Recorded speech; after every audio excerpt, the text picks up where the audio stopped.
service, please. Police, fire, or ambulance? Oh, police! Police! There's been... You're very prompt, Mr. Cardiff. It's your time I'm encroaching on, sir. Nonsense. It's a pleasure, not an encroachment. Do sit down. Thank you. Wonderful view from these windows.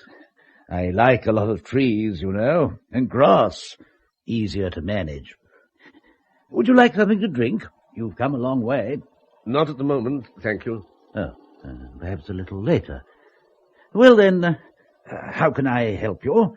I must admit to being greatly intrigued by your letter. As I think I told you, I'm researching a book on Kenya before independence, and naturally, as I soon discovered, no book on East Africa would be complete without fairly extensive references to your brother. Raymond would be amused to hear you say so. When were you out there yourself, Mr. Lucas? I spent some fairly extensive holidays at Raymond's farm. And when I say farm, I'm talking about something like 30,000 acres. That was before the war, of course. He was doing some remarkable things, as you probably know. Yes, but what I'm anxious to do at the moment is to contact his widow. I was hoping you might be able to help. Oh, dear. Why, oh, dear? My brother's been dead for almost 40 years, Mr. Cardiff, so I don't suppose it can do any harm to tell you that his marriage was, from the family's point of view, an unfortunate one. None of us greatly cared for Claire. To the best of my knowledge, none of us has seen her since 1938, when Raymond was killed. If it's in the least embarrassing, I shan't take up any more of your time. Oh, the only embarrassment lies in the fact that I can't be of more help. No, after the accident, Claire stayed on in the Aberdares at the farm till the end of the war. Then she sold up and went to America. The last I heard, she was in Florida, but that's many years ago. There were no other near relatives? She had no one very close. And since 1938, I've been the sole survivor of the original Lucas family. Not a particularly useful one at that. But you see, colonial life never appealed to me as it did to Raymond. He had visions of a permanent white settlement out there. Perhaps it's just as well he didn't live to see independence. Yes, I see. And there's no way in which Mrs. Lucas can be contacted, you think? Oh, I expect so. I only told you I hadn't kept up with her. You see, my brother's estate and interests in East Africa were very considerable. When he died, there was a good deal of legal work to be done. His affairs, both here and in Kenya, were handled by a firm of London solicitors who at that time had branches in East and West Africa, and heaven knows where else. They'll certainly have kept track of Claire's whereabouts. Do you recall their address in London? Certainly. They've acted for me on a number of occasions. Collison and Brimmercombe of Chancery Lane. Collison and Brimmercombe. Mr. Lucas, you've been extremely helpful. Oh, not at all. Only too glad.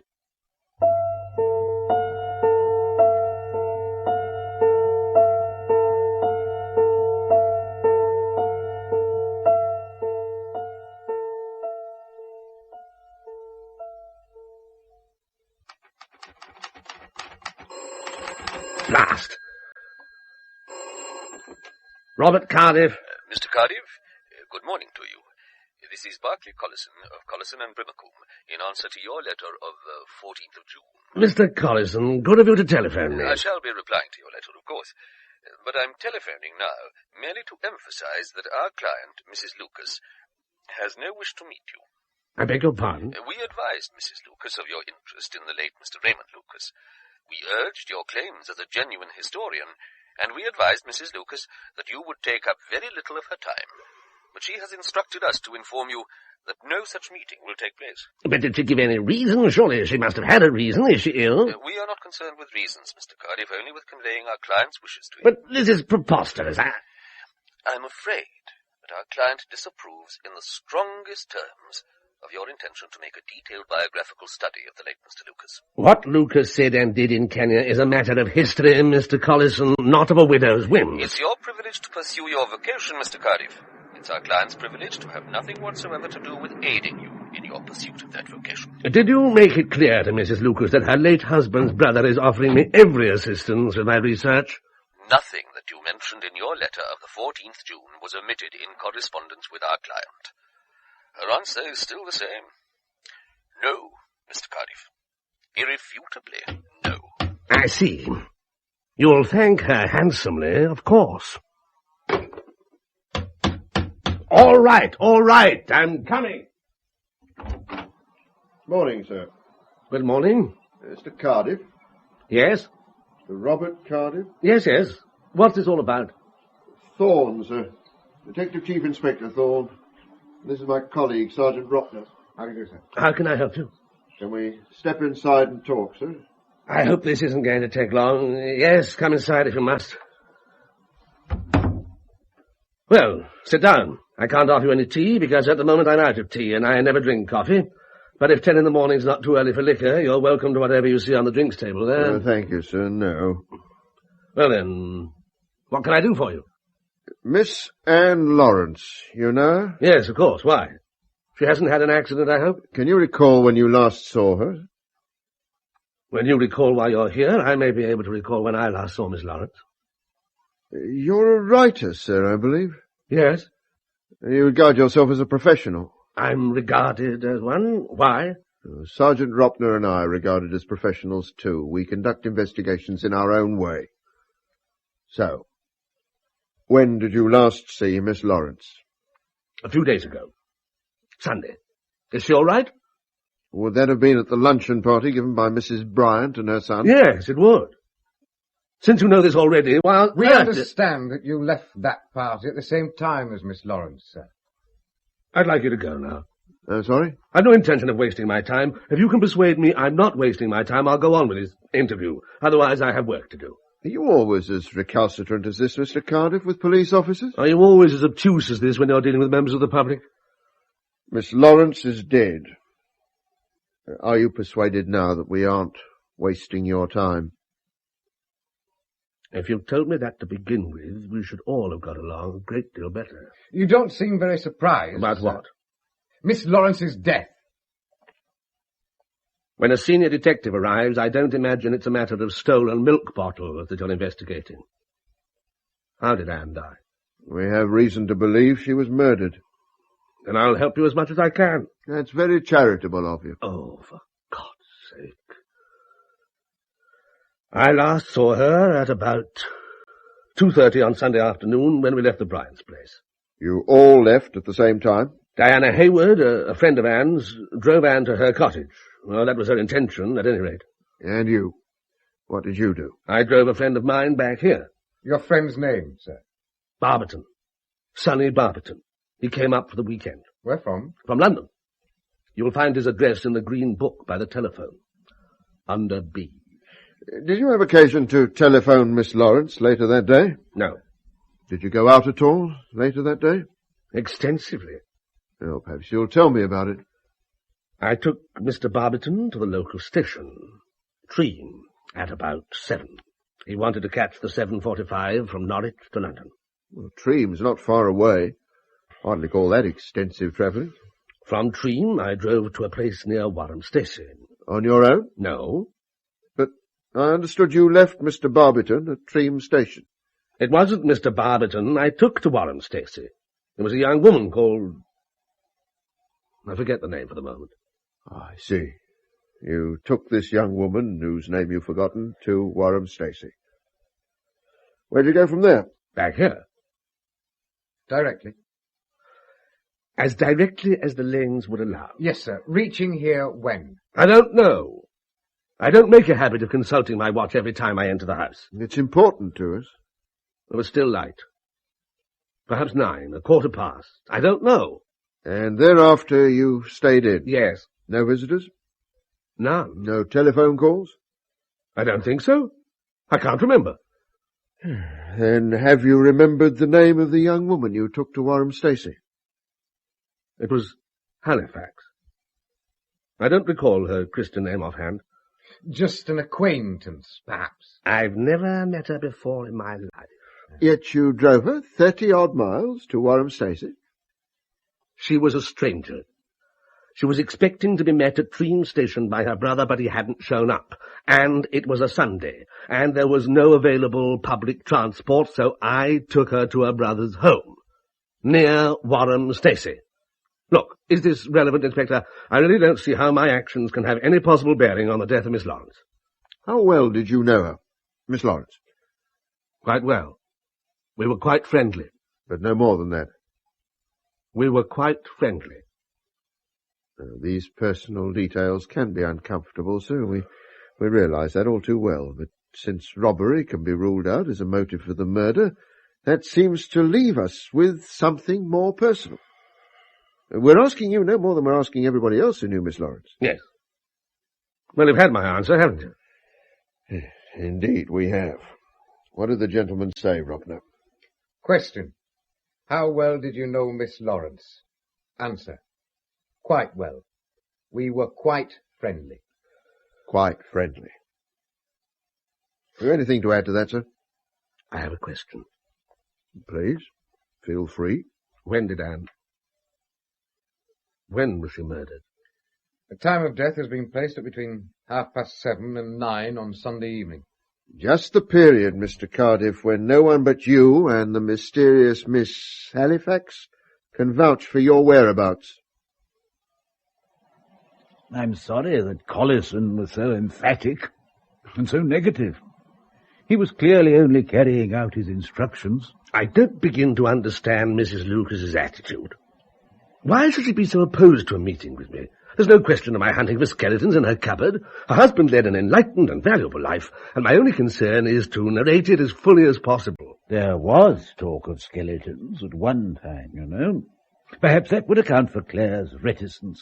Of course, I knew there was an inquest, but... Oh, it was all gossip, of course, rumour, speculation, but it was quite unpleasant for a while. Will you have another glass of sherry? No, thank you. No, I'm lost. Forgive me, but I'm lost.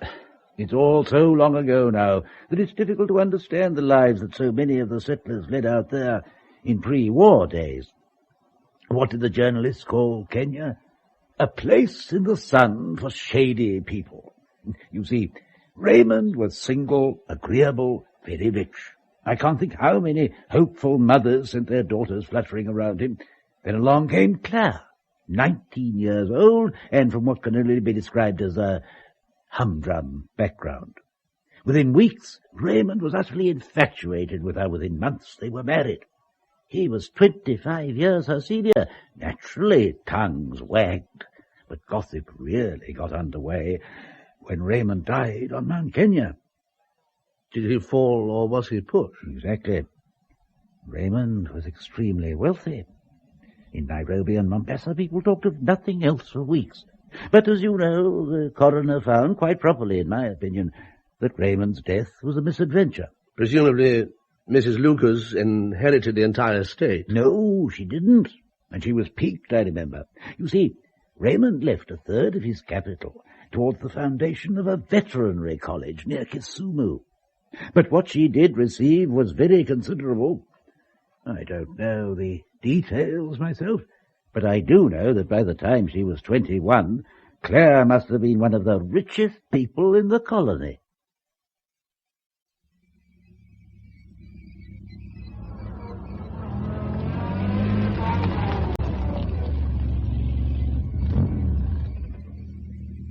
Afternoon, Mr. Cardiff. Glad you've come home. Was I expecting you? Well, one or two details I'd like to go over with you again, if you please. If they're relevant. Miss Halifax. What did she tell you? Absolutely nothing. For the simple reason that we can't find her. Then you have incompetent officers. Now, if you'll excuse me... I can assure you that there's no one by the name of Halifax lives in or anywhere near the village of Warham Stacey. And I can assure you they do. I took the wretched girl there myself on Sunday. A dismal-looking house between two cornfields, about a mile from the village. You could identify it on an Ordnance Survey map. It's extremely unlikely. We made a number of false starts, found ourselves down rural cul-de-sacs and on lanes that led nowhere in particular. Oh, doesn't it strike you as odd that the house should be so hard to find? How should it be odd if that's where her brother lives? Well, it's evidently a hiring. He's in the Air Force. Stationed at Coldershall, I imagine. You didn't mention this at our last meeting. Because it's immaterial. Do you remember anything else now? The girl's Christian name, for example. Her name was Susan. She was tall, slim, fair-haired, about 22. Trendy dresser in a blue denim sort of way. By her accent, I should guess she came from south of the Thames. The historian's detail, amazing. Now, if that's all... But it isn't. My men have found no one of that name in that area. You're sure it was Halifax? Of course I'm sure. But if you care to try again with Churchill, Chamberlain, Horpelicia, you're welcome. The girl had aliases. Thorne. I'm going in. Good day to you. Mr. Cardiff, there's my car full of petrol provided by public funds. I'm going to ask you to accompany me to Warham Stacey and identify this house.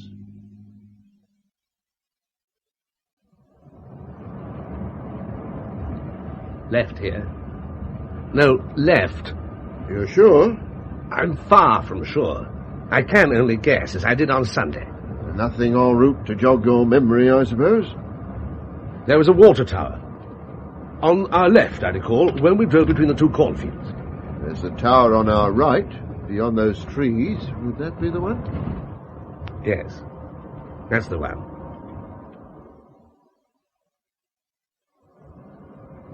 Yes, up here. Now, the house is in that spinney. That's why it was so difficult to find. And this is where you took Miss Halifax on Sunday evening? This is where I took her. Did you meet her brother, the airman? No, I stopped the car just about here. She got out, thanked me, and walked off up to the house. You didn't see her go in? I was busy, reversing down this ridiculous track, as you will have to do presently. There's no way of turning round unless you want to destroy a section of corn. I see. Well, let's go up, shall we? To the house. Come on. It really is a dreary bloody house. Yes. Well, are you going to knock? No need. I have a key. You what? Coming inside. Is this some kind of a joke? Come on in.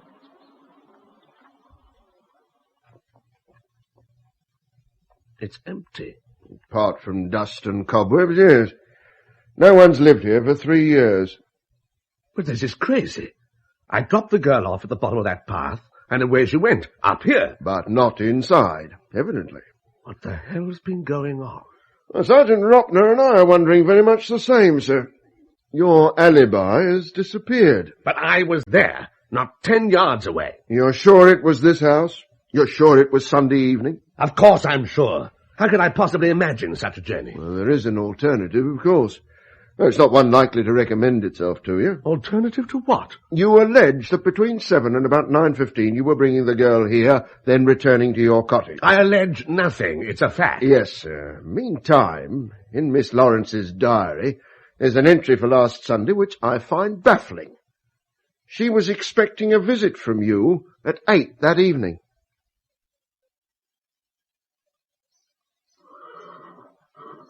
Miss Hayward? Yes? Can I have a word with you, miss? Detective Sergeant Ropner. Is it about Anne? Miss Lawrence, yes. Is that animal quite safe, miss? I think so. I'm taking him back to the stables. Is that all right? I'll walk along with you. Have you found out who did it? No, not yet. Oh, it's a dreadful thing. Dreadful. Who on earth could want to harm Anne? That's what we have to find out, miss. You last saw the lady when? Last Sunday, at the Bryant's lunch party. It was a very good lunch party. Mrs. Bryant's a wonderful hostess. And Anne was in great form. Poor Anne. I see. Then you drove Miss Lawrence to her cottage, Yes. Look, I've been over all this twice with your inspector. We arrived about 4 o'clock, I suppose. And then you went home? No, we had a cup of tea first. How was Miss Lawrence? Did she seem cheerful? Well, she had a bit of a headache, but then we'd all had quite a bit to drink at lunch. Oh, do shut up, Templar. Did Miss Lawrence mention any plans she might have had for that evening?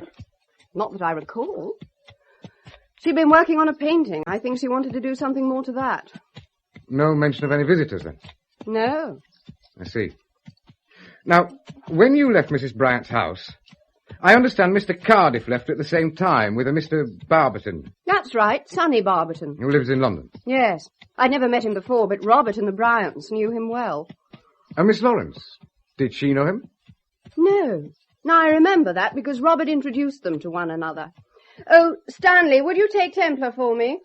Coleman, miss. Come on then, boy. What other men friends did Miss Lawrence have in North Norfolk, apart from Mr. Cardiff and Mr. Bryant? I'm sorry, miss, it may be very important. Well, she did see quite a lot of Alec. And Robert, too. And there's a man called Mike Folliott who took her out now and again, if that's important. Folliott? He wasn't at that luncheon party. No, he's a farmer, lives near Cly. I see. Did Miss Lawrence ever mention whether she had a preference for any of these gentlemen? She didn't talk a great deal about her private life. Not to me, at any rate. Well, then, did you observe that any of these three seemed to be keener on her than the others? I hardly know Mr. Folliott. I couldn't possibly comment on him. I think Alec Bryant was fond of Anne. So was Robert in his way. In his way, miss? He didn't take her too seriously. Used to tease her, in fact. That's why she liked him, I think. So you're suggesting that Mr. Bryant was the more serious about her? Really, Sergeant... Ropner, miss. Sergeant Ropner, I've no idea. And I find all this rather gruesome, actually. We were all friends, and I'm not inclined to discuss my friends' degrees of affection one for another. Quite understand. Well, I think that'll be all. Thank you, Miss Hayward. Oh, you're off. I am. Goodbye. Sergeant Ropner, Yes? have you and I met before? I think it extremely unlikely, miss. Wait a minute. Is your first name Ian?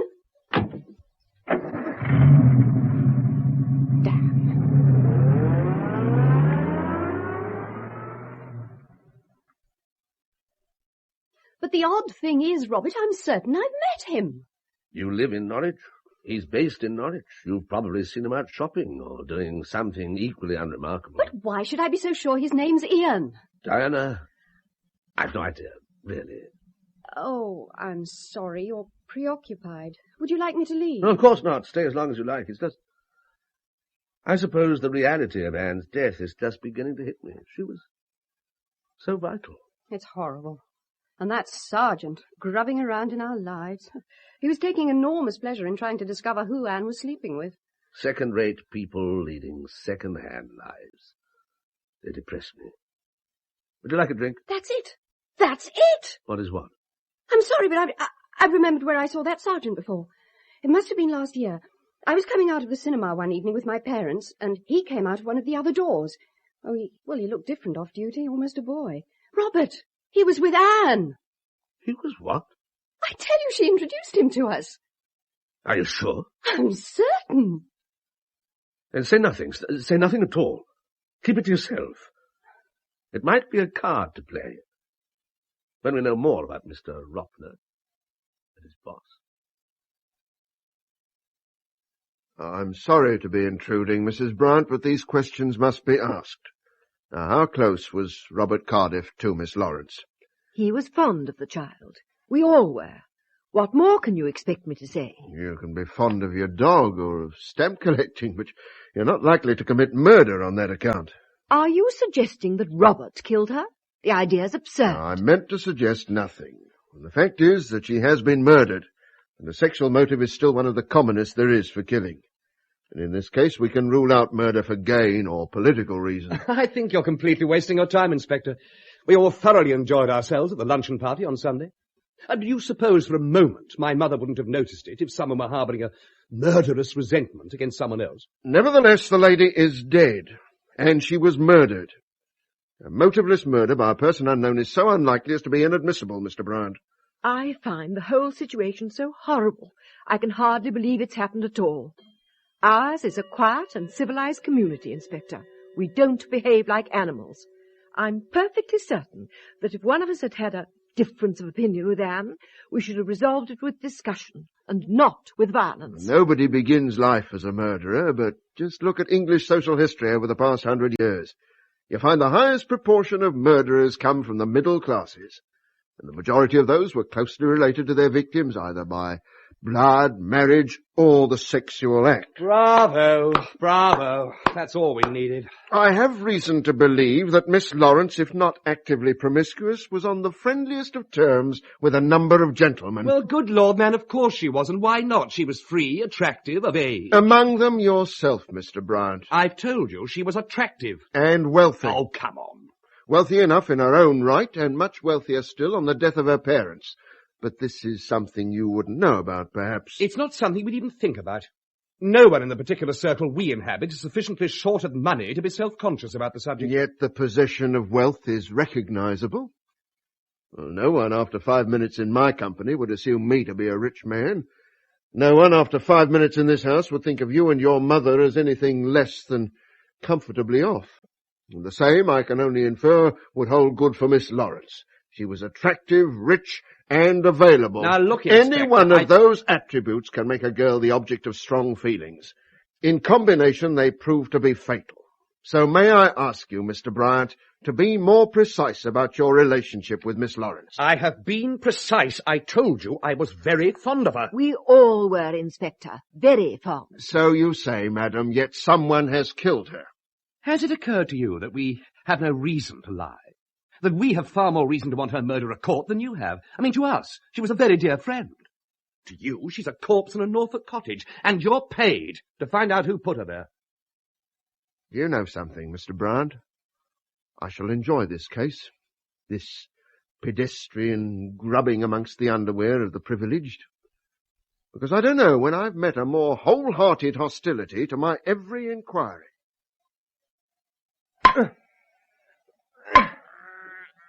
Sergeant Ropner? Yes, Mr. Folliot. Yes. Do you mind if I carry on with this?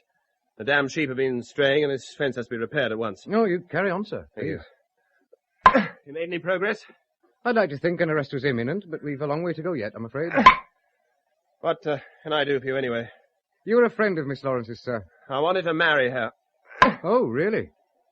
Had you proposed to her, then? She knew how I felt about her. There was some sort of understanding between you.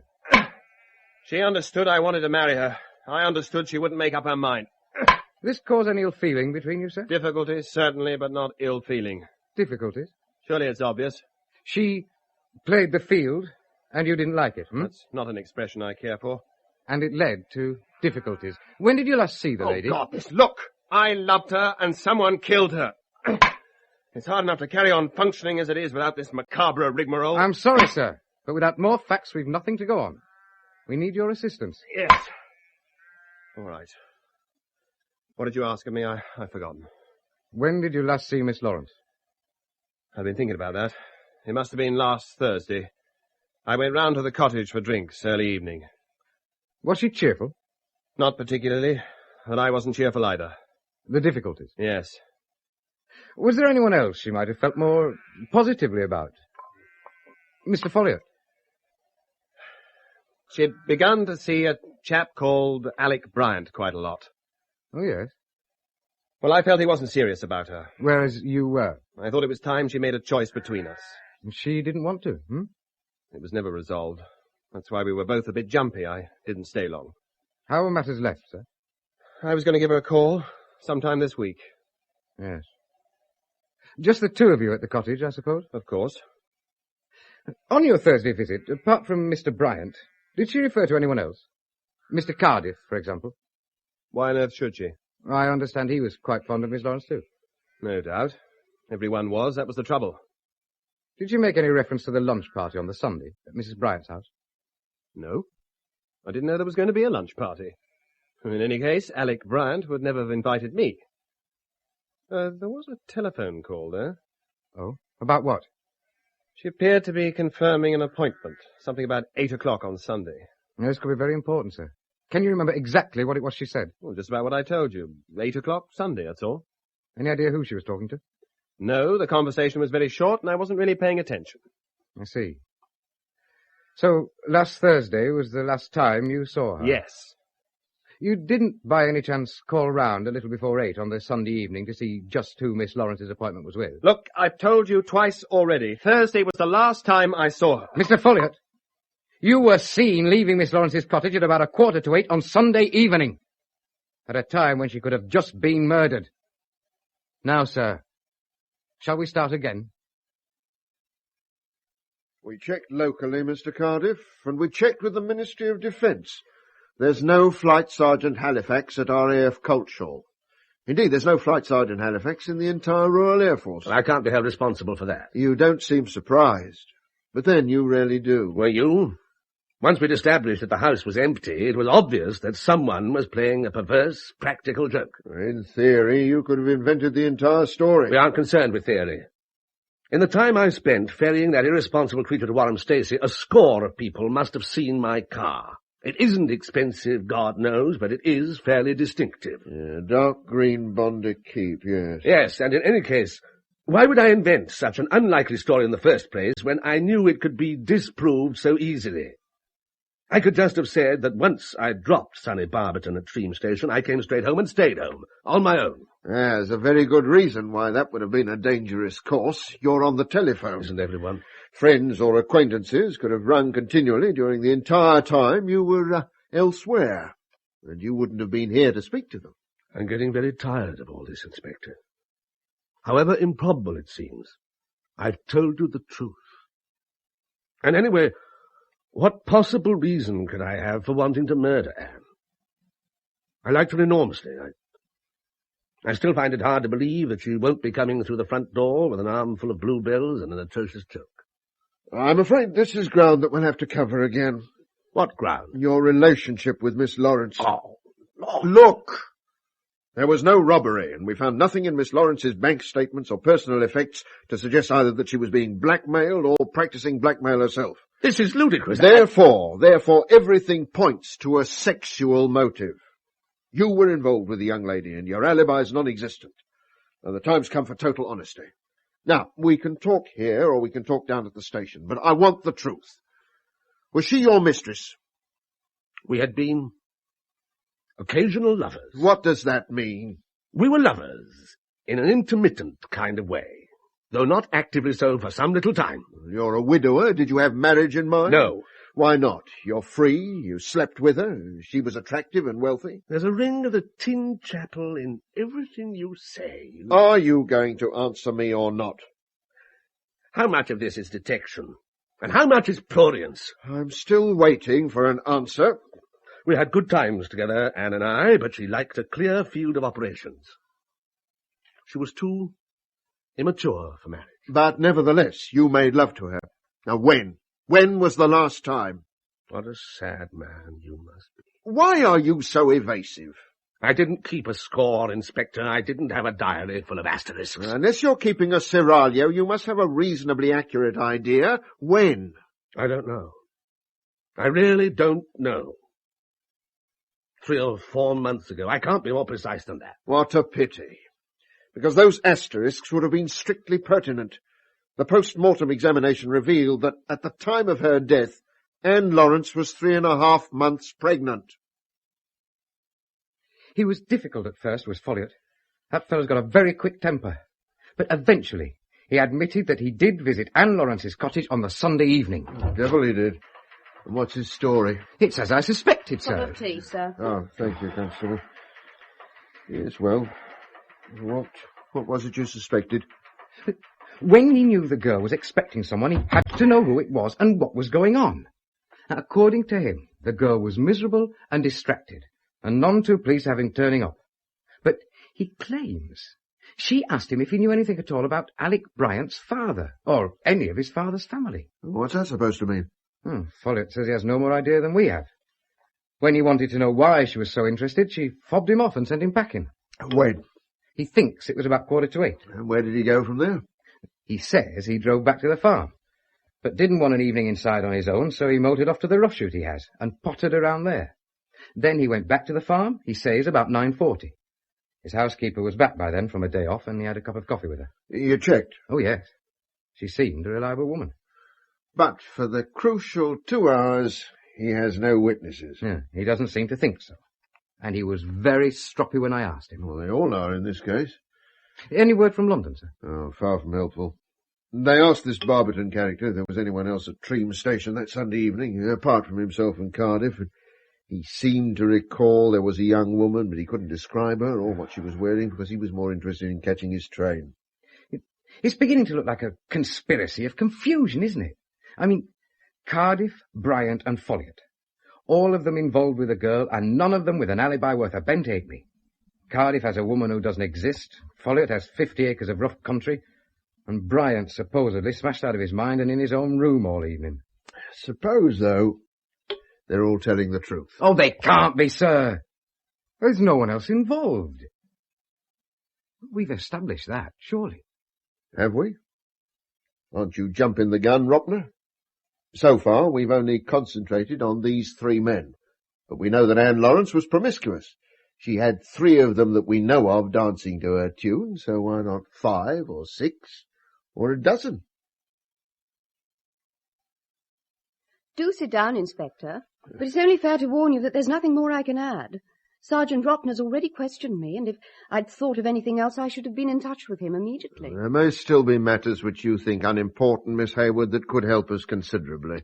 Well, of course, I'll be glad to help in any way possible. Thank you. How long had you known Miss Lawrence? Oh, 6 or 7 years. We met at finishing school in Switzerland. Sometimes she'd stay with us here, and I spent a couple of Christmases with her people in Wiltshire. And thereafter? We shared a flat in London for a while. Both of us rather pretending we were out to find work. But I suppose we were very lazy. We didn't really need to. So you didn't? Well, nothing serious. Nothing permanent. And you both gave up London? We had our fingers burned. First love affairs that ended pretty disastrously. Well, most girls go through that phase when they try London life for the first time. Oh, do they indeed? But what led Miss Lawrence to buy the cottage near Blakeney? She was a very talented artist. She found the coast here interesting, so she bought the cottage. I see. That's one of her paintings over there. Striking, isn't it? Remarkable. How friendly were you with Miss Lawrence's circle on the coast? I'm not sure Mrs. Bryant, Alec Bryant, Robert Cardiff, Michael Folliott. Oh, I know them, of course, all of them, but not terribly well. They were her friends rather than mine. Did she indicate a preference for any of the gentlemen we've mentioned? All I can tell you is that she seemed to be seeing more of Alec than the other 2 these last few weeks. But I don't think that necessarily meant anything. Why do you say that? I don't think poor Anne took her romances very seriously. Miss Hayward, I want you to think very carefully.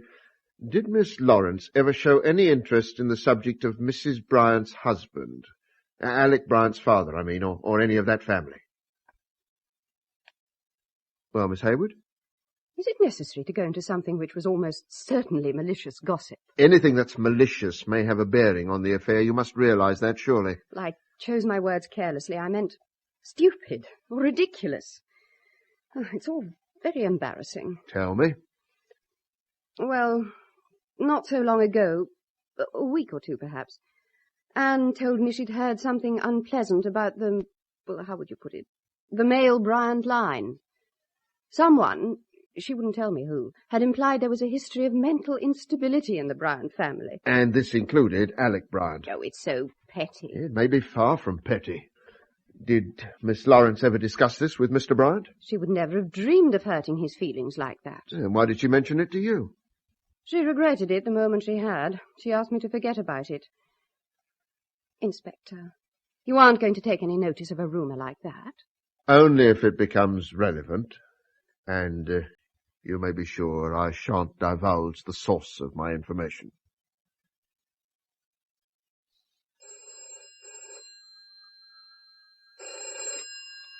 Barberton? Sonny, it's Robert. Hello, old soldier. How's it going? Police cracked the case yet? They've hung out dirty linen from the Wash to Colchester. They're no nearer a solution than I am. But they spend the greater part of their time with me. Behaving with an insolence I shouldn't have thought possible outside of Z-cars. Yes. I had a taste of it the other day. Yes. Look, Sonny, can you put me up tomorrow night? Yes, delighted. I need a break from the CID. And I'm onto something with the Raymond Lucas story I'd like to follow up. Mr. Bryant, did the subject of marriage ever occur in recent conversation between yourself and Miss Lawrence? Marriage? Well, I suppose it's something everyone talks about from time to time. That's an answer to something I didn't ask, so shall I put it another way? Did you ever propose marriage to Miss Lawrence? Certainly not. Anne was a charming girl, Inspector, but she was much too young in years and temperament for Alec. Many an older man has married a younger girl. Attraction, marriage, they aren't always based on parity of age or character. Nevertheless, the question never arose. I wonder why. Well, surely that's my business. You just told you it didn't. Mr. Cardiff advances as his reasons for not proposing to Miss Lawrence very much the same sort of argument you've used, Mrs. Bryant. That she was too immature, too fond of her independence. On the other hand, Mr. Folliot tells us he was most anxious to marry the young lady. What? And has indeed proposed marriage to her on several occasions. Well, it's the first I've heard of it. The fellow hardly knew her. She refused him, he contends, because over the past few months she was much too preoccupied with you. Oh, but this is absurd.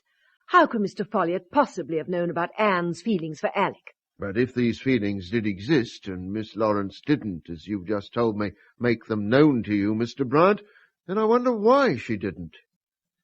Was it because she feared what marriage might bring? What's that supposed to mean? Might she have worried about conceiving children whose mental stability could be at hazard? Do you realize what you're implying, Inspector? Someone implied it to Miss Lawrence, not too long before her death. And I'm hoping you may be able to throw some light on why such a slander should have been made.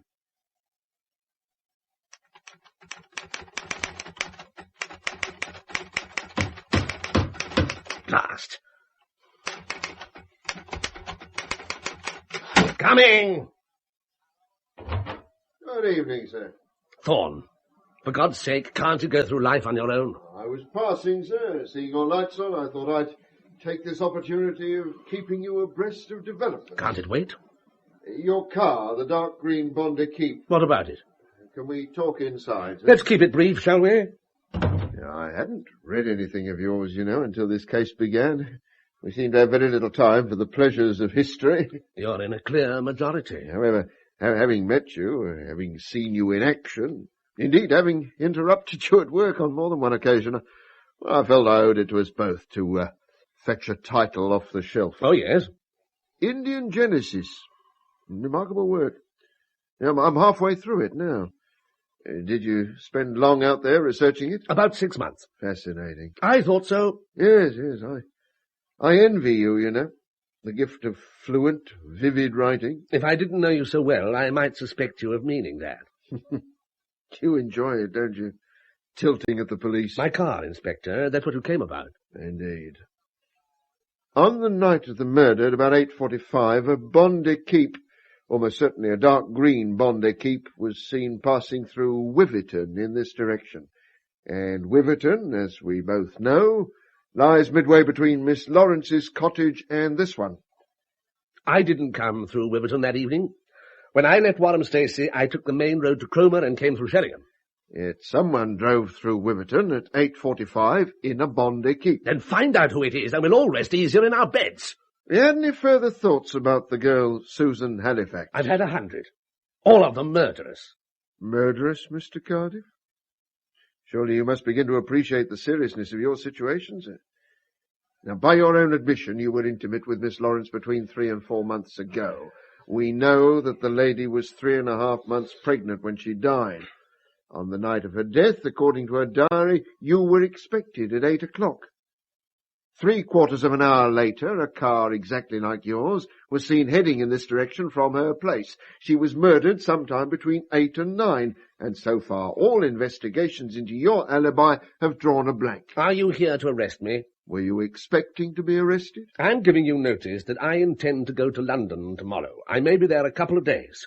Now, if you have any objections, raise them now, and I'll instruct my solicitor to deal with you. Your trip, sir, to do with work? Certainly. Would you be seriously offended if I were to ask where you might be contacted, should I need to get in touch with you urgently?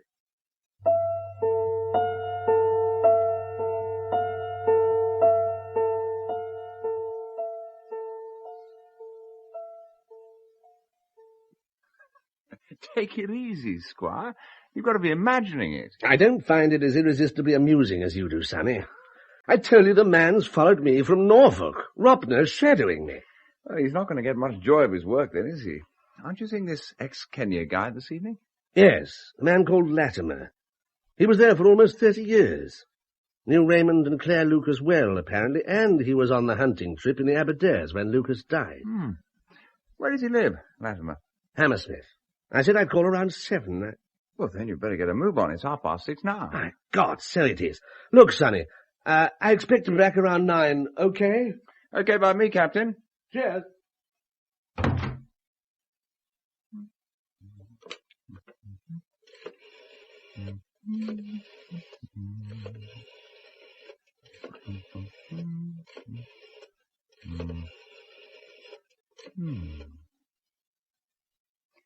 Barberton here. He's gone off to see the African contact.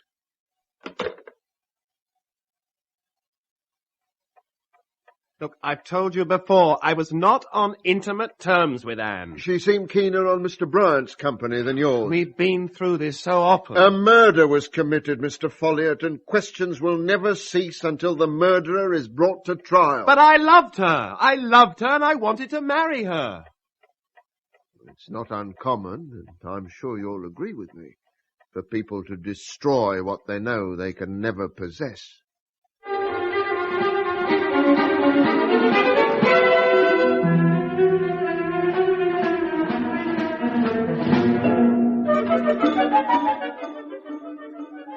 And how did it go with Latimer, Squire? No, he was a charming old boy. Virtually everything he could tell me I knew already, but he remembers Claire, Raymond's wife, very well. According to him, she was very young, very beautiful, very sure of herself. But he has no idea where she is now? No, lost contact during the war. And her solicitors aren't giving anything away? Except her flat refusal to see me. But does it matter so very much? I mean, can't you cope without the silly old bag? She stands in the way of scholarship.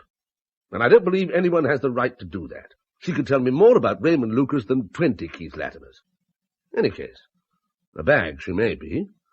She's certainly not old. Oh, come off it. Didn't you say she married Lucas 40 years ago? She was 19 when she married him. In 1937. She can only be 57 or 58.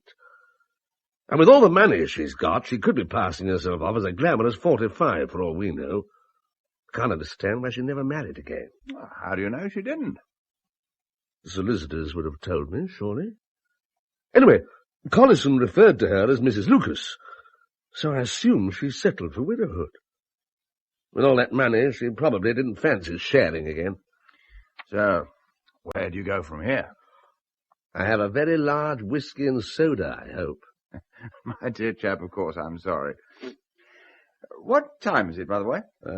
Almost 9. Now, would you mind horribly if we had the telly on for an hour? I'll tell you why. A chum of mine's produced a new series for ITV, and the first show goes out this evening. I said I'd look in, tell him what I thought. Fine by me, so long as the screen isn't crawling with cops. Right. And it's one of the larger whiskey and sodas. You have the right idea. There you go. Cheers. Cheers. These ads are amazing, aren't they? This mate of mine was telling me that with what they spend on a 30-second commercial, they could make 2 full-length drama productions. Yes, I suppose it's not so difficult. Sonny, that girl. What? There, on the box. Damn, she's gone. Well, what about her? Not just. It was Susan Halifax, the girl I drove to Warren Stacey the night Anne was killed. And you think the young lady will be in this year's edition? She may be. I hope so. But you don't know her name. I know her as Susan Halifax, but I don't think she'd use it professionally. Then you'd better start with this section. Juvenile and juvenile character. You'll just have to work your way through until you find her photograph. Thank you. You've been very kind.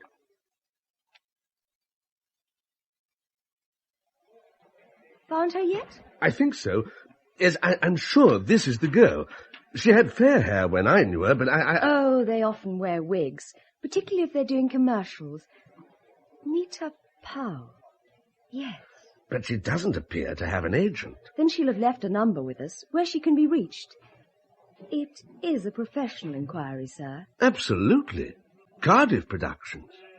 Of course. Just a moment. There we are. Powell. Yes. I'll write it down for you. You've been very helpful. I hope you find her there. So do I. You might call it a matter of life and death.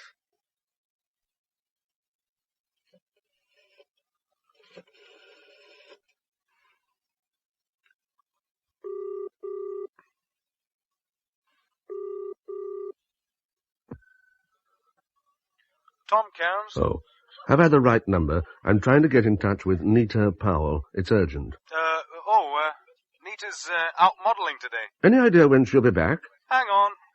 Anybody got any idea? Hey, you got any idea when Nita's coming back? Oh, right, I'll tell him. Yeah. Hello? Hello. Round about 7:30. There's a party here starting early. She's expected back for that. I see. Would you give her a message for me? Yeah, if I can remember it. It's most urgent. Would you tell her a James Brown will be calling around 8? I'm the friend of a very old friend of hers. I'll explain when I see her. Yes, it's imperative she be there. James Brown? Right. Okay.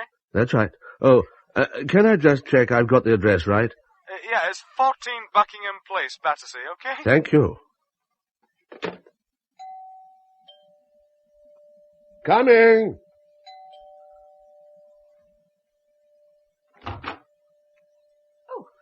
Hello. Good morning. Is Sonny here? Not back yet. I'm Maggie Clement. Robert Cardiff. How do you do? How do you do? I called to see if Sonny was free to come out to lunch.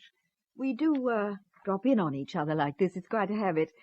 But as you're here... No, please don't go. I'm sure he'd be delighted to lunch with you. I'm just an old friend he's put up for the night. I'm going out again in a moment, so I won't be intruding. You did say Robert Cardiff. Then you're the...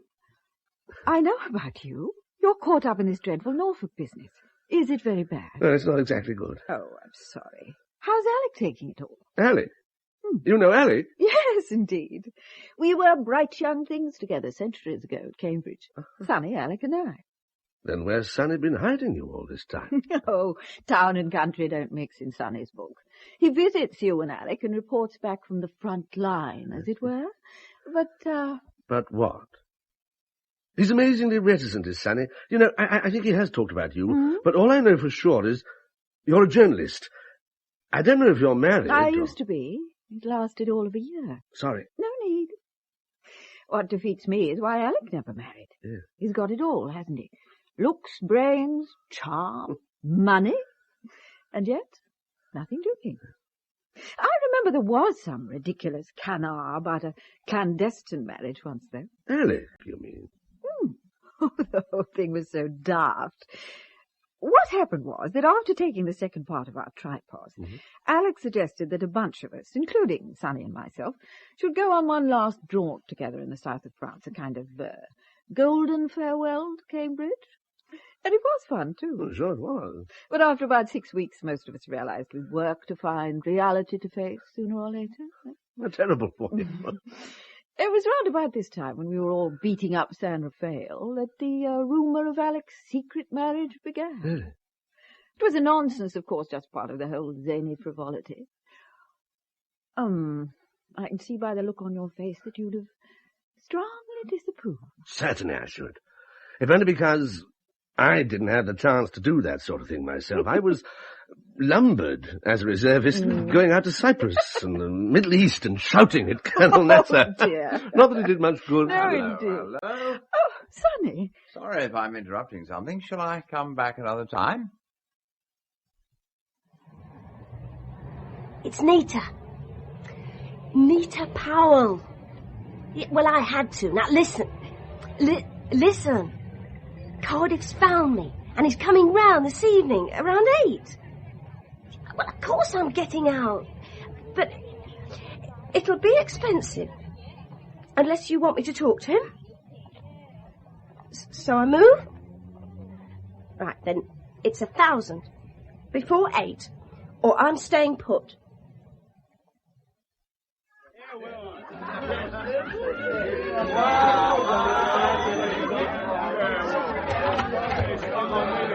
Hello. The name's Brown. Oh, yes, I remember you. You gave Nita my message. Sure? About it, she. I reckon, somewhere. Hell of a din here. They call it a party. Well, you better come in. Have you seen her recently? She may be in her room, boozing on her jack. Where's her room? First floor, first door, and don't bother to knock. She'll never hear you through all this racket. Thanks. All righty. I didn't know she went for the older man. Hey, would you mind?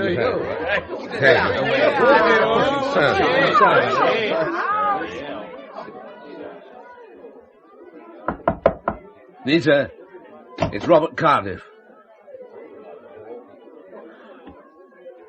Miss Powell, it's time to stop playing games, Nita. Oh, my God. Oh, my God.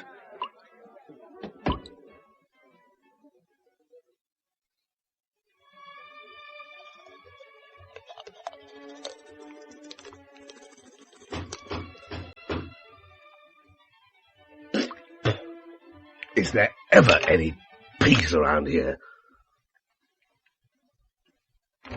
Morning.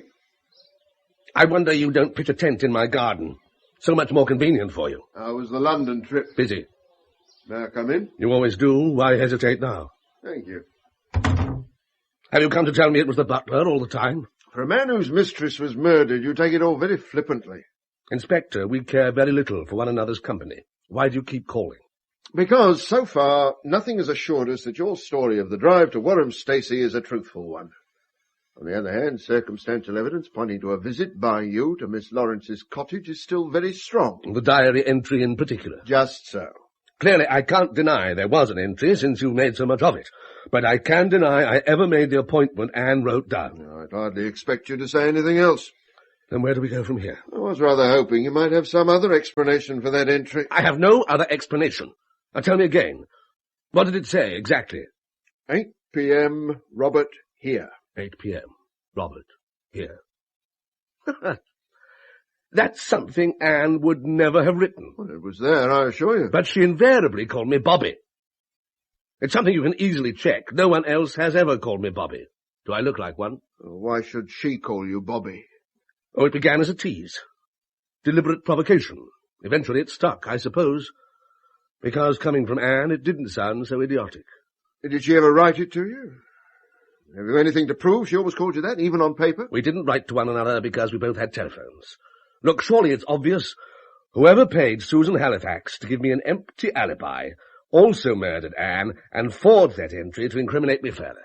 If that were so, then we can rule out the possibility of the murderer being anyone in Miss Lawrence's circle here. Because according to you, everyone knew she called you Bobby and not Robert. But we're not talking about textbook homicide. We're talking about a human being who killed once and was panicking like hell. They made a mistake with that entry. Isn't that how murderers are caught? Mr. Cardiff, you're a historian by profession. Ever try your hand at fiction? No, I can't attend any meeting. I'm investigating a murder, and that has priority. Goodbye. Got some interesting stuff here, sir. Don't you ever knock before you come in? I did knock, sir. Then either your knuckles have gone soft or I'm going deaf. What is it, anyway? It's about Cardiff's Bondi Keep. King's Lynn police have just reported that a dark brown Bondi Keep was hired from a firm in their patch. When? 2 days before the murder. A young woman, driving licence registered in the name of Nita Powell, hired the car on the Friday. Car was returned to the garage on the Monday morning before it opened for business. Big deposit, never reclaimed. Nita Powell? You sure that was the name? Oh, I'm sure, sir. It's the name of that telex from Scotland Yard this morning. Right! She's the model who was killed in Battersea last night.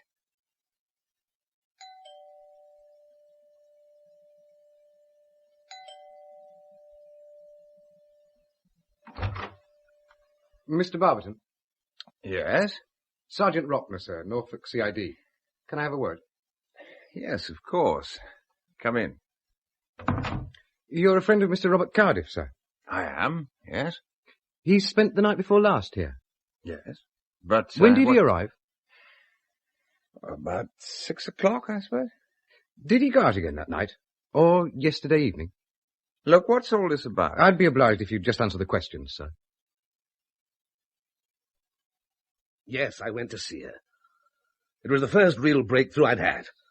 I intended to march her straight off to the nearest police station and see if she made a statement about the stunt she pulled on me that Sunday. But when you found she wasn't willing, you killed her. I didn't kill her.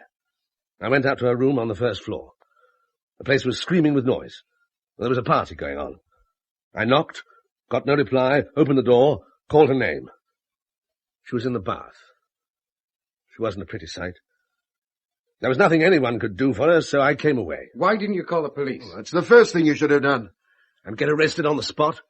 Who believed me? Who's to believe you now? We found no weapon as yet, but... And no motive where I'm concerned. No, try this for size.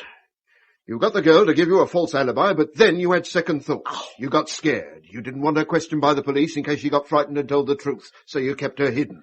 Then she discovered she was covering for a murderer, contacted you and asked for more money. You went round last night and killed her to keep her mouth shut. Oh, come off it, Thorne. Would I have staged all that nonsense about the TV ad in front of Sonny Barberton? Would I have made myself known to the Spotlight offices when I had the girl's real identity and address all the time? Would I have gone round there and had that Scots fellow recognize me if I was going to kill her? I needed the girl alive. But you gave Cairns a false name. You called yourself Brown. He's testified to that. Just a minute, Ropner. You were so concerned with implicating me in Anne's murder that you followed me to London. I gave you the slip, and now you're covering for your own incompetence. What are you talking about? Sergeant Ropner's been here all the time, checking on your alibi. Ask him. Ask him to prove it. And ask him what he's doing working on this case without declaring his interest. He knew Anne Lawrence. He'd been around with her... Now, you'd have better be good, Ropner, or by God I'll have you. Was there any truth in what Cardiff said? Were you having an affair with that girl?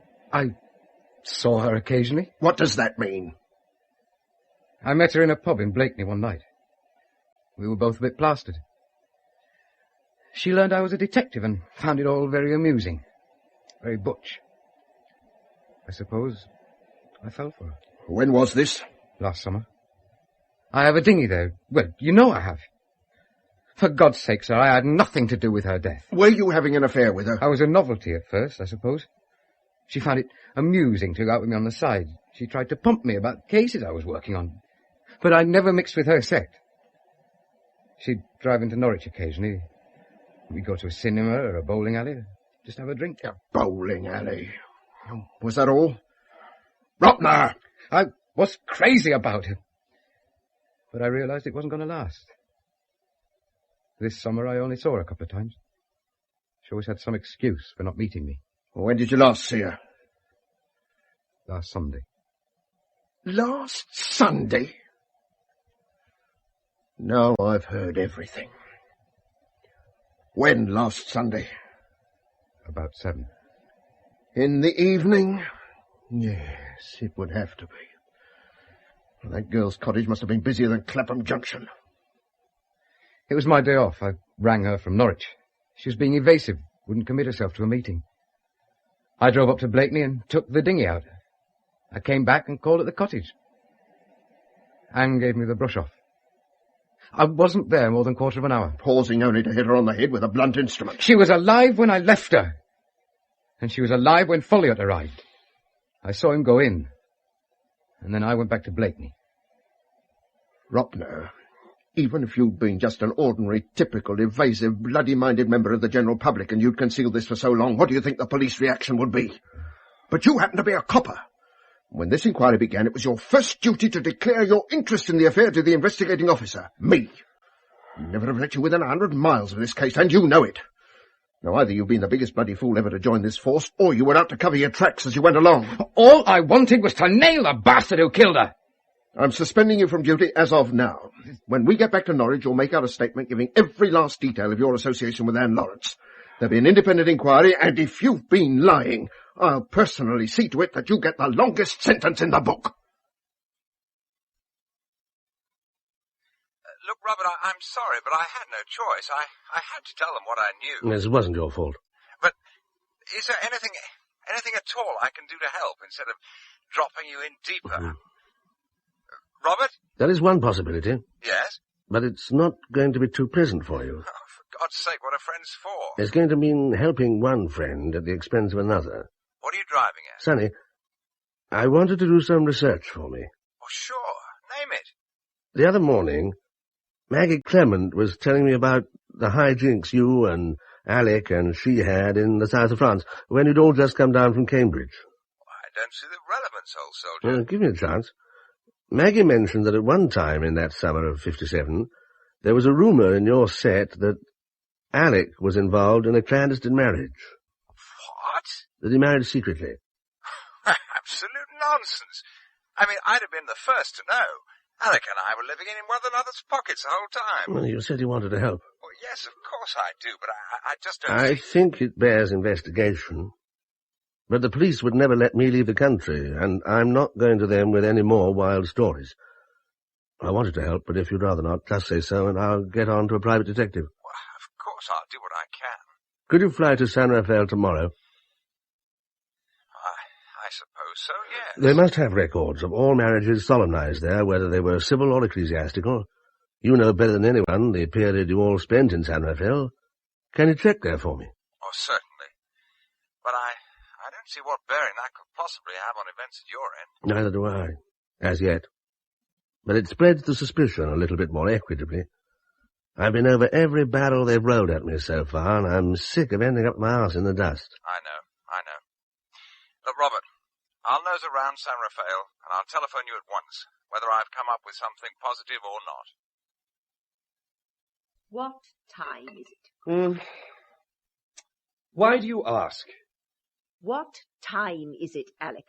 Oh, it's about 11, I suppose. 11 in the morning, and you're drinking already. Why not? Pull yourself together. It's not over yet by any means. If that man Thorne sees you like this, he's going to put every sort of false interpretation on it. I want to get out. Tired of being cooped up in here. I want to get away for a while. Well, you can't move until the police say so, and the only way to deal with them is to stay sober, at least until lunchtime. Yes, well, we haven't all got your self-control. That's obvious, the way you've been behaving recently. Or at least I behave like a human being. And what precisely does that mean?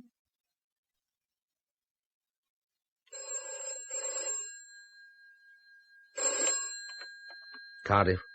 Robert, it's Sonny. Where are you speaking from? Little place called Evrancourt, not far from San Rafael. You moved fast. The news isn't good, Robert, I'm afraid. Oh. I've been through all the records for the entire department for 1957. Alec didn't get married. I'm sorry. You're sure? There's no chance The of it. system's pretty well foolproof. I'm sorry, matey. Well, it was a shot in the dark. Thanks for trying. When are you getting back? Well, tonight, I hope. Keep in touch, won't you? Surely. Bye now. Bye.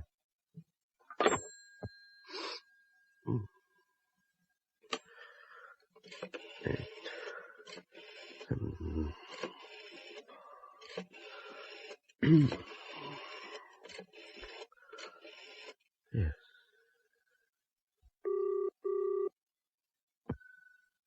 Tribune International. Mrs. Clement, please. Speaking. Maggie, it's Robert Cardiff. Robert! Hello. What can I do for you? Something rather urgent. Of course. Will you find out if it's possible for someone in Evrancourt, it's a tiny village near San Rafael, to dial direct to me here in Norfolk without having to go through the operator? Mr. Folliott? Yes? I understand you were in London on Saturday. Yes, I came back on Sunday morning. Why? I'm going to have to ask you to account for your movements between 6 and 10 on Saturday evening. What the hell's it got to do with you? A girl was murdered in London on Saturday evening, sir, and her death is closely connected, we believe, with the killing of Anne Lawrence. Now, will you answer my question?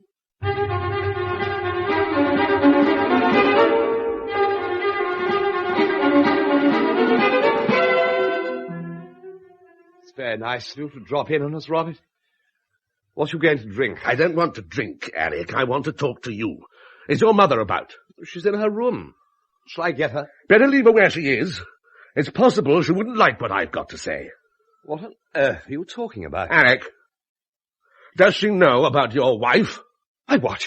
In 1957, you contracted a civil marriage in San Rafael. Now, Sonny Barberton knew about it, and he's been covering up for you. Now, why? Why didn't you want anyone to know? I haven't the faintest idea what you're talking about. By tomorrow, the police will know all about this, but at the moment, the heat's on me, and I want it shifted. For God's sake, man, there's a murderer running loose, and unless we can clear ourselves, one of us could be in for a very rough time. You're mad. You're out of your mind. For God's sake, sober up and tell me the truth.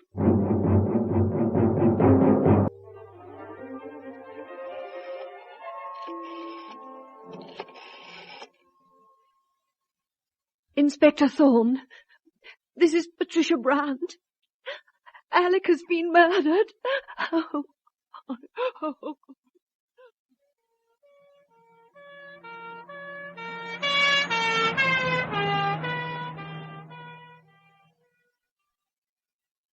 In your own words, Mrs. Bryant, and in your own time. I was upstairs in my room. It must have been about 9:30. I'd had a headache, and I was dozing. And then I heard voices raised in the drawing room. A terrible quarrel was going on. I came downstairs and heard a gun go off twice. Then the door was flung open, and Robert Cardiff came out. He looked dreadful, white and shaking. He was carrying a revolver. I called out to him, and he looked at me as though he were blind. "What's happened?" I said. "Where's Alec?" He started to go to the front door. I tried to stop him. He flung up his arm, and then the gun must have hit me on the forehead. When I recovered, I went into the drawing room. Alec was lying by the fireplace. There was blood everywhere. I saw he was dead, and I almost fainted. I opened the French windows, and I was very sick. As soon as I could, I telephoned you. Mrs. Bryant, your call was timed at 10:04. Now, can you remember how long it was between your struggle with Cardiff and your making that call to me? I don't know. I really don't know. It could have been 5 minutes. It could have been half an hour. The moment your call was received, I sent a patrol to Cardiff's cottage. He wasn't there. Now, did he come here on foot or by car? Do you remember? Inspector, I don't know.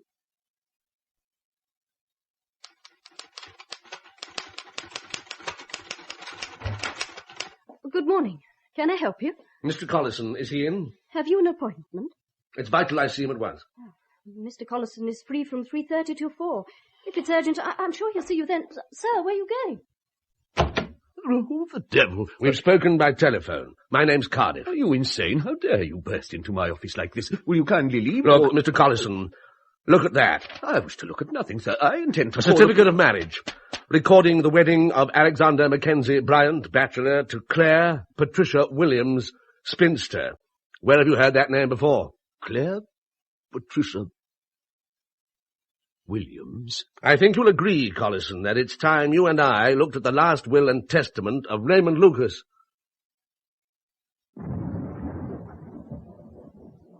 Have you found Robert Cardiff yet, Inspector? No, but we think he's in London. When he surfaces again, we'll see that he gives us every assistance. Every assistance? What does that mean? He killed Alec. You're going to arrest him, aren't you? Mrs. Bryant, there are a great many ambiguities in this case, but I am convinced of this. If Cardiff shot your son, he did so in self-defence. I don't understand what you're talking about. He killed Alec, and he attacked me. You know Mrs. Clement? Maggie Clement? Of course. That is, I know about her. She's a friend of Sonny Barberton's. What has she got to do with all this? She's discovered, through a press colleague in France, that your son was secretly married in San Rafael in 1957. Alec married? I've never heard such nonsense. Mrs. Bryant, it's my belief that because of that marriage, your son was unable to marry Anne Lawrence. I believe your son killed Miss Lawrence because she was pregnant by him and was threatening to cause a scandal if he didn't marry her. How dare you, I believe Inspector? that he and Mr. Barberton arranged the whole Susan Halifax episode to throw suspicion on Robert Cardiff. And I believe that when Susan Halifax, or Nita Powell, call her what you like, learned what she'd let herself in for, she asked for a considerable sum to keep her mouth shut. Blackmail, Mrs. Bryant. And, what's more, I believe that Mr. Barberton visited her in Battersea and drowned her in her bath not 10 minutes before Cardiff arrived. You tell me these cruel and hideous things when poor Alec can never speak in his own defence. I'll tell you something else, Mrs. Bryant. When Cardiff came here with the information about your son's marriage, your son panicked and attempted to shoot him, hoping to claim self-defence against an apparently proven murderer, but that somehow Cardiff killed him instead. I can't take this, any of it. I knew Alec. I knew him, I tell you. He didn't. He couldn't. At the moment, it's immaterial what you think, Mrs. Bryant. Robert Cardiff is armed. He's been under intolerable strain for a week, and after what's happened here tonight between your son and him, he's in a dangerous state of mind. You're saying I could be in danger from him? I'm saying that we must accept that as a possibility. But don't worry. The house is well guarded. Yes, Sergeant, what is it? Sorry, sir, but this is important. I've had a call from Mid-Anglia Constabulary. Lightning's brought a tree down on the Newmarket Thetford Road, and there's been a pile-up. 10 injured, 7 dead. One of the dead has been identified as Robert Cardiff. Robert? Oh, my God.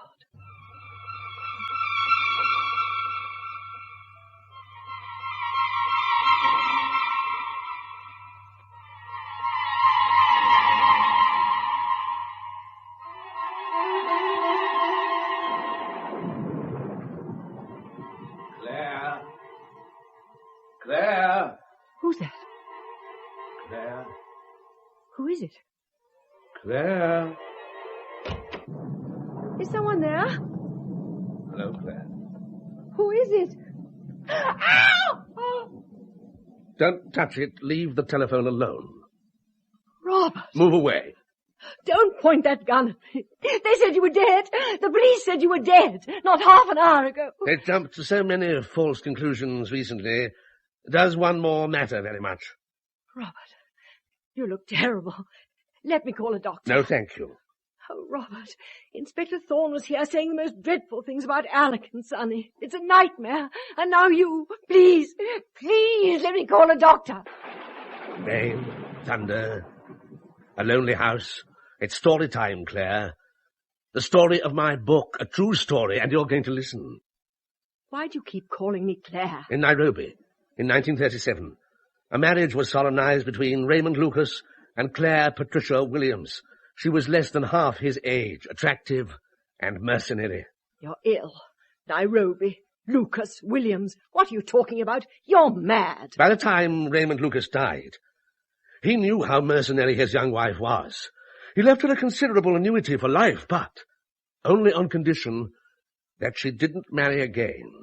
If she did, the annuity ceased. At a more suitable time, I'd be delighted to hear about your work, but not now, please. For 19 years, the young widow remained single. But she had too much to lose if she remarried. Then, in 1957, she met and disastrously fell in love with Alec Bryant. My son has never married. I believe you. Oh, I believe you. Because you never had a son. Alec was your husband. You're insane. No, Claire, not insane. The police think I'm dead, but I'm not insane. There's no one within a mile of us to hear you scream. You've killed 2 people and caused a third to be murdered. I wouldn't find it hard to kill you out of hand.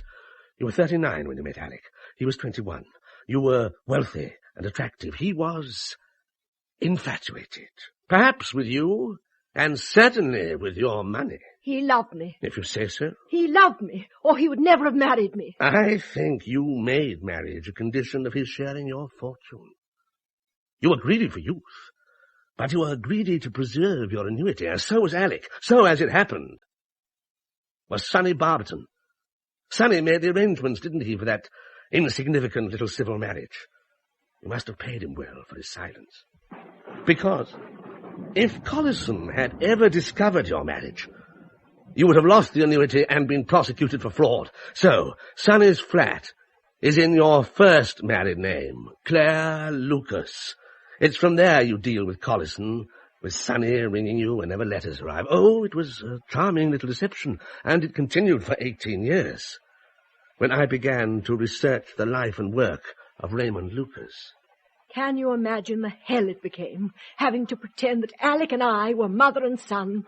It was shameful, humiliating. You were a fool to marry him in the first place.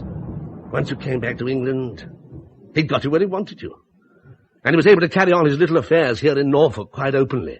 Our marriage was happy at first. Wonderful. It couldn't have lasted.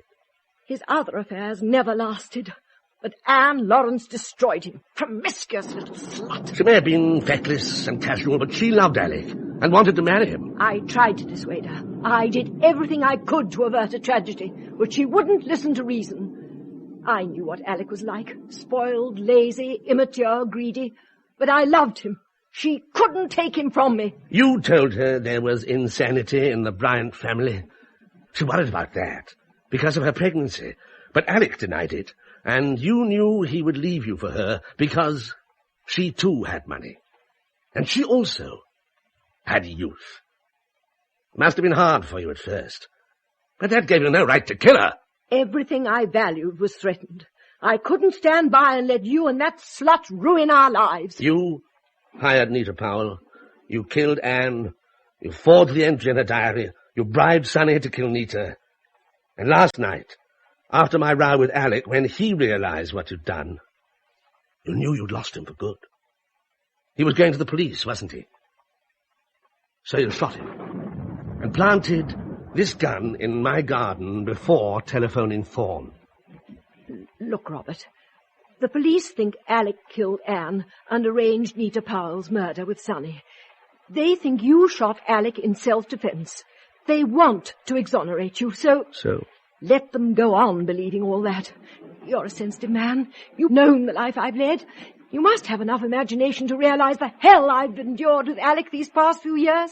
Of course what I did was unforgivable. We can't bring them back to life. Do you want to see me in jail for 20 years? What good would that do? Haven't I suffered enough? Are you trying to buy me off? If I were convicted, the whole Lucas fortune would go to a college in East Africa. Why shouldn't you have some of it? I'm talking about 10,000 a year, Robert. For life. No. I shall phone the police. You're hurt, aren't you? Let me look. Oh, there's a bruise on your forehead. Why don't you rest for a while? Let me get you a drink. Well, if you've got some brandy. No, give it me. I'll keep the gun. It's safer with me. It won't do, Claire. You can't get away with any more. Get up! Come on! Get up! Walk slowly across to the windows. It's no good. It won't work. Keep walking. Thorne warned me earlier you might be dangerous. You're crazy. It's too late for you now.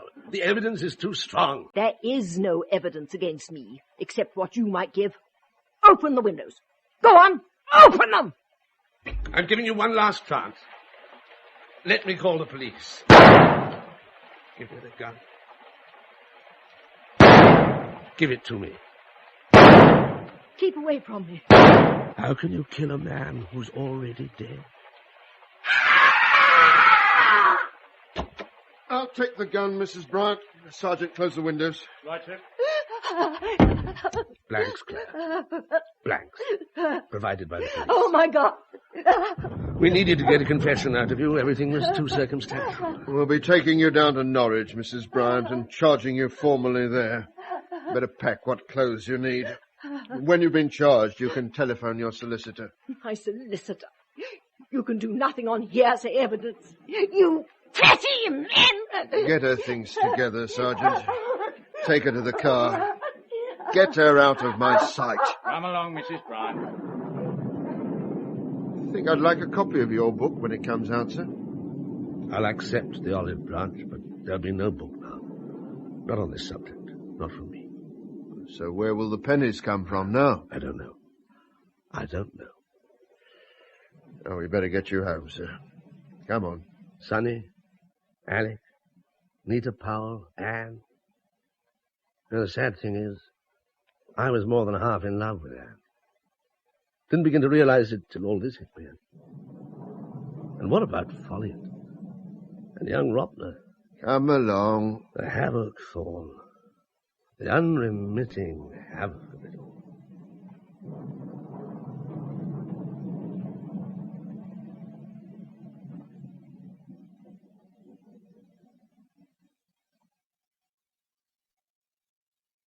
In The Lucas Testament by Michael Robson, Robert Cardiff was played by Robert Lang, Chief Inspector Thorne by Geoffrey Siegel, Patricia Bryant by Dulcie Gray, Alec Bryant by John Rye, Sonny Barberton by Basil Moss, Sergeant Ropner by Steve Hodson, Mike Folliot by Sean Arnold, and Diana Hayward by Eva Haddon.